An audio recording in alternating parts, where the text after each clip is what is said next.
नमस्कार मित्रों, पराशर ज्योतिष संस्थान के इस यूट्यूब चैनल पर आपका स्वागत है। मैं एक बार फिर बबन कुमार सिंह। मित्रों, आज जो है धनु लग्न की चर्चा करेंगे। धनु लग्न किस संदर्भ में चर्चा कर रहे हैं? मीन में शनि आया है, इसकी चर्चा कर रहे हैं। तो धनु लग्न में शनि जो होते हैं दूसरे तीसरे के स्वामी होते हैं, चौथे भाव में है। गुरु के साथ इनका संबंध न्यूट्रल कहा गया है, तटस्थ होते हैं, न कोई बहुत ज्यादा गुरु के खिलाफ होते हैं, न उनके बहुत पक्षधर होते हैं। तो और ये चौथे में गोचर हो रहा है, तो ये चौथा गोचर थोड़ा सा कठिन होता है। चंद्रमा से तो उसको हम चूंकि लग्न से बता रहे हैं, चंद्रमा से हम बता चुके हैं थोड़ी सी बातें। चंद्रमा से तो ढैया ही शुरू होगा, तो निश्चित रूप से। और चतुर्थ शनि का गोचर जो मैंने अभी हमेशा कहा है कि वृश्चिक वाले अभी गुजर कराए हैं, ये धनु वाले अब उसमें जा रहे हैं।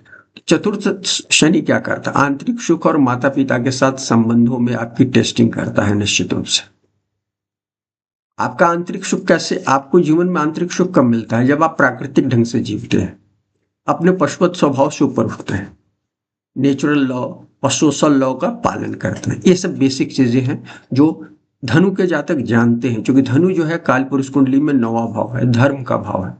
धर्म का मतलब ड्यूटी का भाव। तो धनु के जातक ड्यूटी को समझते हैं। इसके बावजूद यदि आप गुरु हैं, गुरु की राशि के लग्न के वो हैं, जातक हैं, और यदि आप लापरवाही करते हैं, नेचुरल लॉ का पालन नहीं करते हैं, सोशल लॉ का पालन नहीं करते हैं, तो निश्चित रूप से चौथे शनि आपको बहुत पीड़ित करेंगे। चौथे में शनि जब आते हैं तो एक तरह से घरेलू मामला आपसे आउट ऑफ कंट्रोल हो जाता है। कहा जाता है कि माने कुछ ऐसा, देखिए शनि का काम क्या है? शनि प्राकृतिक चक्र के स्वामी है।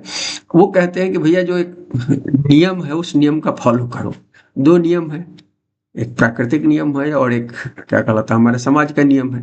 दोनों नियम के हिसाब, दोनों नियम को मिलाकर हम लाइफ जीते हैं। तो इस नियम को जो लोग पालन करते हैं उनको कभी भी शनि किसी भी भाव में जाए तो न उनको 7.5 परेशान करती है, न ढैया परेशान करती है, और न लग्न से किसी जगह गोचर परेशान करता है।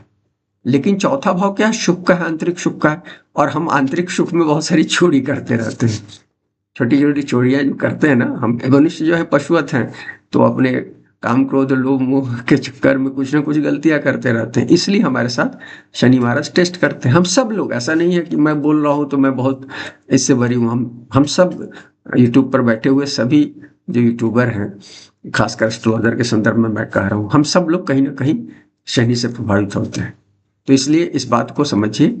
और धनु के जातकों को सबसे ज्यादा समझना इसलिए है कि धनु के जातक गुरु हैं, और गुरु सब चीजों को, नियम को बहुत बढ़िया से समझता है। और शनि का क्या होता है? शनि का जातक जो है नियम को समझने में उसको समय लगता है, थोड़ा बुढ़ापे में जाकर समझता है। लेकिन गुरु के लोग बचपन से नियम समझते हैं, उनके माता पिता, उनके आसपास के लोग उनको नियम बहुत बारीकी से समझा जाते हैं, तो इसलिए उनको होता है। उसके बावजूद वो गलतियां करते हैं और फिर उनको नुकसान उसके कारण होता है। इस दौर में धनु के कई लोग जो हैं घर और दफ्तर के बीच संतुलन नहीं बना पाएंगे, और उसके कारण कहीं ना कहीं सेहत उनकी प्रभावित होगी। इसलिए इस दौर में आप अपने पैर का, घुटनों का, हृदय का, चौथा भाव है इसलिए हृदय कह रहा हूँ,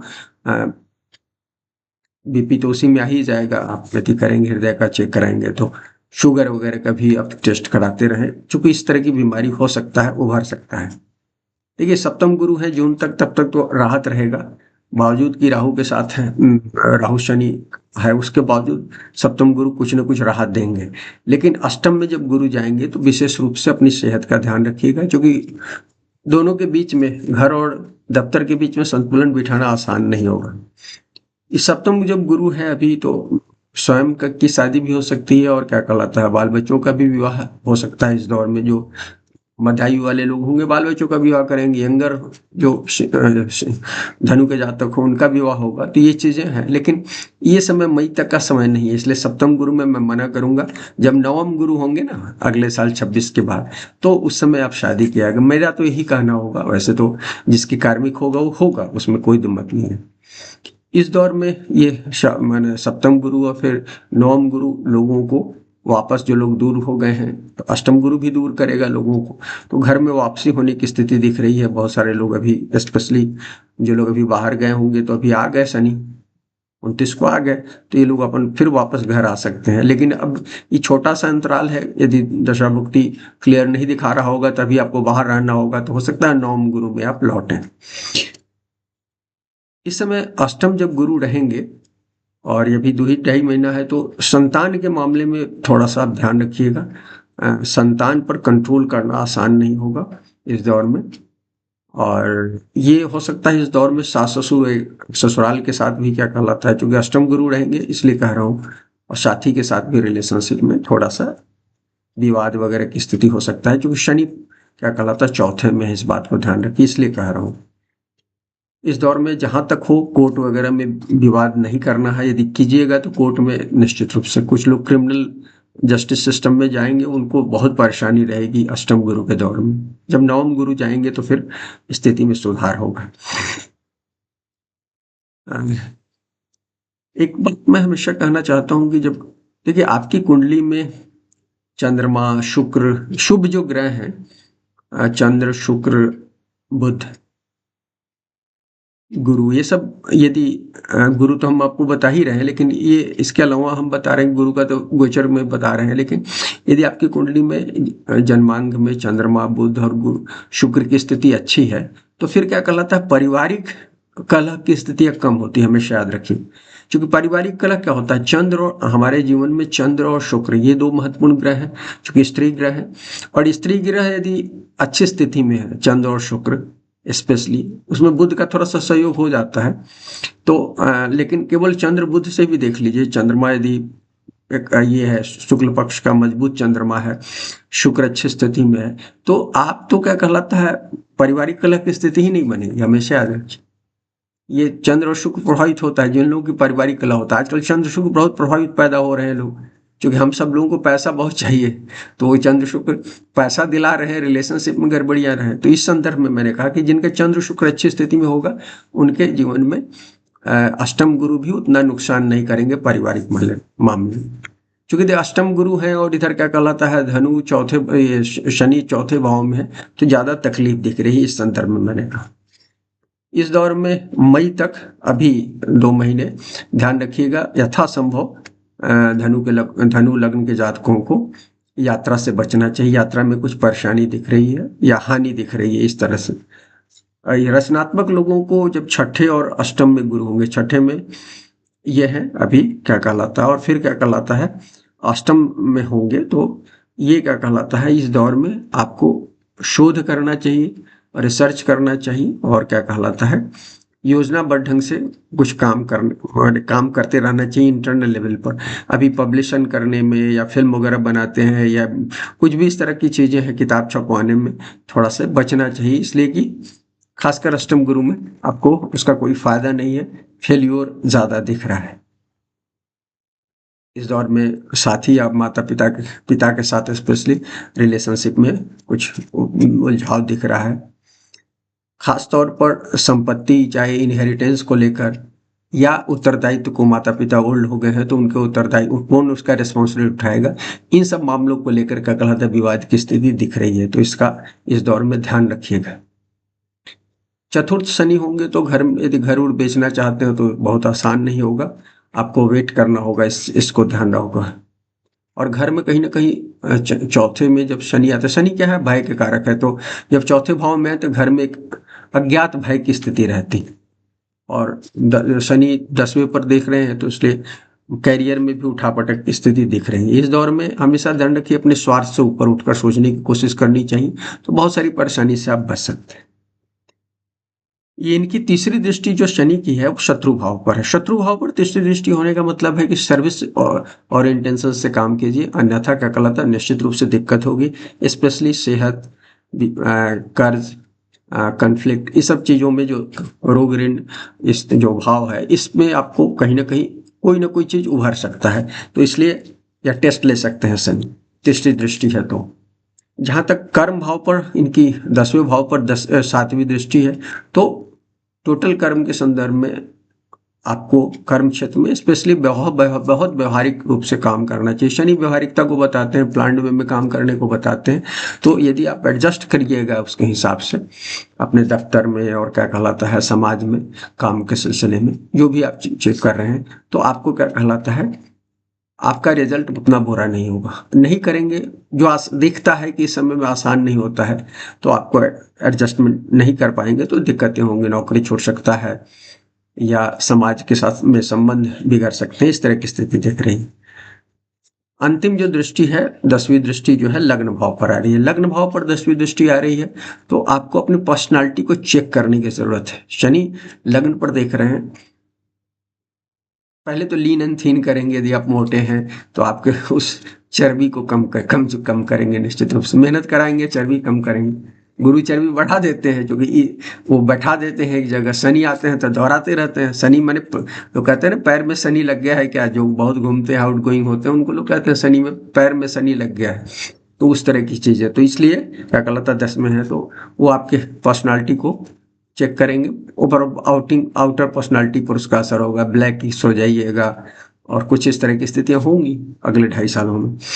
और सेहत, मैंने देखा है लग्न पर जब भी शनि का दृष्टि हो, चाहे वो चौथे भाव से हो, चाहे 7वें भाव से हो, 11वें भाव से, इन 3 जगहों से होती है दृष्टि, या स्वयं शनि लग्न में बैठे हों, उनका अपना भाव नहीं हो, शनि की दृष्टि आ रही हो, तो निश्चित रूप से हेल्थ, अपने भाव में भी मैंने कभी कभी देखा है, लेकिन जब वो होता है तो हेल्थ इश्यूज उठते हैं।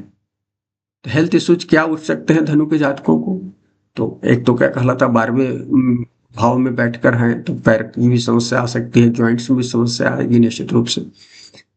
और जो कि शनि लग्न भाव को देख रहे हैं आपके, और कमर वाले भी पोर्शन को क्या कहलाता है, जांग वाले पोर्शन को भी, घुटने से ऊपर वाले हिस्से में भी कुछ परेशानी हो सकती है।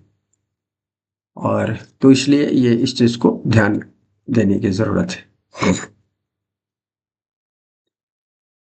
अगर यदि आप इस शनि के चौथे शनि के गोचर से, लग्न से चौथे शनि के गोचर से परेशान हैं, तो क्या उपाय करें जिससे इसका कम से कम असर हो। तो देखिए सबसे पहले तो मैं कहता हूं कि भैया ध्यान करो, गायत्री का जाप करो, शिव मंत्र का जाप कर सकते हो। लेकिन आपको अभी जो मैं कहूँगा सबसे महत्वपूर्ण जो है, धनु के जातक कुछ गलतियां करते हैं, मैंने जिक्र किया है अपने वार्षिक जो है आप देखिए 2025 में, उसमें कुछ चीज़ों को बताया है, उसमें अभी नहीं जाऊंगा। केवल कहूँगा कि मांस मछली माने मदिरा, पराई स्त्री पुरुष, इन 3 चीज़ों से बच कर रहेंगे। शनि आ गए हैं और जिनका चंद्रमा है तो वो तो चंद्र ढैया बनाए हुए है, लेकिन ऐसे भी जिनका चौथा शनि भी जा रहा है, तो मैं कह रहा हूँ मांस मछली माने तामसिक खाने से बचिए। तामसिक खाना से बचिएगा तो तामसिक गलतियां नहीं करेंगे, पराई स्त्री पुरुष के संसर्ग में नहीं पड़िएगा, और नशे से भी बचाइएगा। तो अपने भोजन को सात्विक कीजिए। इस बात को, भोजन को सात्विक करने पर देखिए, भोजन सात्विक होना चाहिए, खास तौर पर जब शनि का असर हो विशेष, तो चौथा शनि विशेष असर देता है, इसलिए भोजन को ठीक कीजिए। एकादशी व्रत कर सकते हैं तो जरूर कीजिए। अभी चैत्र चल रहा है, चाहे तो अभी, लेकिन मैं जनरली कार्तिक में कहता हूँ और माघ में कहता हूँ, ये 2 अपने यहाँ सबसे ज्यादा प्रिस्क्राइब्ड हैं। तो आप आगे भी शुरू कर सकते हैं, तो अभी चलेगा तो आप कार्तिक से समय से कर सकते हैं, तो एकादशी व्रत करें। ये आप सिंपली देखिए, नमक खाना बंद करें, अभी फलहार कर ले, एक शाम या 2 शाम, दोनों शाम फास्ट रखने का मतलब दोनों शाम नहीं खाना, माने पूरे 24 घंटे, एक सूर्योदय से लेकर दूसरे सूर्योदय तक फास्ट रखने का। तो सिंपल ढंग से आज सुबह से शुरू करें, बिना मैंने आप केवल दूध ले, केला ले, इस तरह का कुछ पारायण करके, और फिर अगले दिन क्या कहलाता है, सुबह जब सूर्योदय है स्नान करके फिर आप नॉर्मल खाने पर लौट जाएं। तो सिंपल एकादशी इस तरह से कीजिए। ऐसे एकादशी के कुछ नियम है, आप कर सकते हैं, तो उसके हिसाब से तो किसी दिन मैं उसके बारे में बताऊंगा, तो उस तरह से कर सकते हैं, एकादशी करें ये कहीं ना कहीं। और गुरु मंत्र का जाप, नहीं कुछ हो तो ओम गुरुवाय नमः का जाप करें इस दौर में। और मन वचन क्रम से जितने भी कमजोर लोग हैं, वृद्ध लोग हैं, विकलांग लोग हैं, आपसे जो भी कमजोर है समाज में, उसके बारे में पक्ष में सोचिए। उस मन वचन कर्म से जो भी कर सकते हैं करें। मन से कर सकते हैं, मन से करें। ये से कर से वचन से कर सकते हैं, जैसे जर्नलिस्ट करते हैं, समाज के पक्ष में लिखते रहते हैं। हालांकि आजकल वो ऐसा काम नहीं हो रहा है, लेकिन कर सकते हैं। राइटर करते हैं, लेखक करते हैं, तो उस तरह का काम कर सकते हैं। और नहीं तो कर्म से कीजिए, चाहिए चैरिटी कीजिए लोगों के पक्ष में, ये काम भी हो सकता है। तो ये कुछ चीजें हैं, इससे आप क्या कहलाता है, ये चतुर्थ शनि के प्रभाव से बच सकते हैं। तो मित्रों, ये वीडियो पसंद आए तो लाइक करें, शेयर करें, चैनल को सब्सक्राइब करें। शुक्रिया मित्रों।